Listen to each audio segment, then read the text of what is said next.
시사 논평 시간입니다. 오늘은 문재인 정부가 대우조선 해양을 현대중공업으로 매각하는 것을 발표한 지 2년째 되는 날입니다. 오늘 청와대 앞에서는 이 불공정한 재벌 특혜 대우조선 매각 문재인 정부는 즉각 폐기하라 라는 주장을 가지고 대우조선 재벌 특혜 매각 반대 시민사회 대책위가 기자회견을 했습니다. 물론 거제와 또 창원, 경남, 도청 앞에서는 지역에서 노동자들과 시민사회 단체들이 같은 내용으로 동시 기자회견을 했습니다. 오늘 기자회견문에 부제로 짜고 친 2년 조선산업 발전 전망은 새빨간 거짓임이 드러났다라는 내용을 담아서 청와대 앞에서 기자회견을 했습니다. 저는 이 자리에서 연대사를 통해서 노동자 일자리 없애는 재벌 특혜 대우조선 매각 취소해야 한다는 내용으로 연대사를 했습니다. 대우조선 해양의 현대중공업으로의 매각 발표 2년 되는 시점에서 현재 공정거래위원회는 기업 결합 심사 중이라고만 얘기하고 있습니다. 그리고 유럽연합 경쟁 상대국인 유럽연합, 일본, 중국 등 경쟁국에도 심사를 요청한 상태이기는 합니다만 어떤 결론도 지금 나지 않는 상태입니다. 문재인 정부가 지난 2년 동안 대우조선 해양을 현대중공업으로 매각하려는 시도는 잘못이었음이 드러났습니다.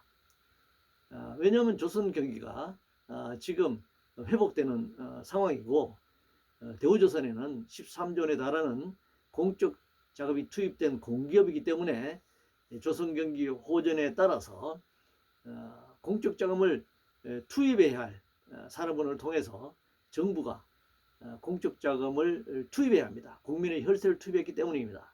그런데 이 대우조선을 현대중공업 재벌에 헐값으로 매각하는 것은 공적 자금 투입을 막는 것이죠. 결국 산업은행이 회수해야 할 국민의 혈세를 현대중공업 재벌에게 헌납하는 결과를 가져오는 것이고, 동시에 현대중공업 재벌의 지분을 늘려줌으로써 현대중공업 재벌이 그들의 3세, 4세에게 안정적으로 부를 세습할 수 있도록 그런 특혜를 주는 것이라고 할 수 있습니다. 동시에 세계 1위, 2위 조선소를 합침으로써 결국은 국제적으로 경쟁 상대국에 이 거대한 독점적 폐해 문제를 지적받게 되면 구조조정을 한다든가 기술을 해외로 이전한다든가 하는 조선산업을 후퇴시키는 그런 결과를 가져올 것이고, 국내에서는 노동자의 일자리를 빼앗는 그런 상황, 그리고 조선소가 밀집하고 있는 경남 지역의 지역 경제를 망치는 그런 결과를 가져올 것이라고 생각합니다. 유럽의 경우 서유럽에 비해 남유럽, 동유럽에서 실업률이 높고 일자리 문제가 더 심각한 것은 여러 요인이 있지만 정부 정책이 굉장히 크다고 생각합니다. 산업 정책이 아니라 금융자본의 유동성이나 M&A, 특히 한국의 재벌처럼 특정 집단의 이익을 위한 정책을 펼침으로써 이런 결과를 초래하는 것입니다.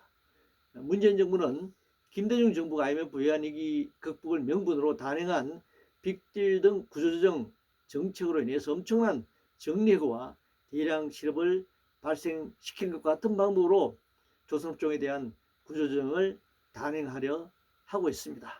IMF 외환위기는 금융 유동성의 문제였지 산업구조, 펀더멘탈의 하부구조의 문제는 아니었습니다.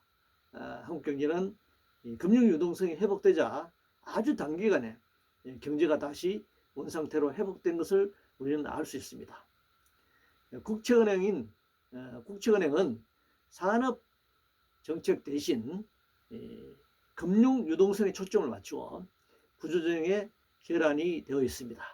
그들은 산업 정책 전문가가 아니라 금융 전문가로서 금융 자본의 흐름, 금융 유동성에만 그들의 직을 걸고 일을 하고 있는 것 같습니다.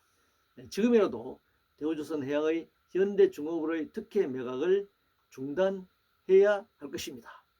이상으로 대우조선해양을 현대중공업의 헐값 매각을 결정한 지난 2년 과정 동안 지역의 노동자들과 또 전국 시민사회단체들이 반대 목소리를 청와대와 전국 곳곳에서 산업은행 앞에서 목소리를 외쳤지만 여전히 문재인 정부가 묵묵부답으로 일관하고 있는 데 대해서 다시 한번 특혜 매각을 철회할 것을 촉구하는 기자를 했고, 저도 그 자리에서 연대사를 한 내용을 다시 한번 논평으로 말씀드렸습니다. 고맙습니다.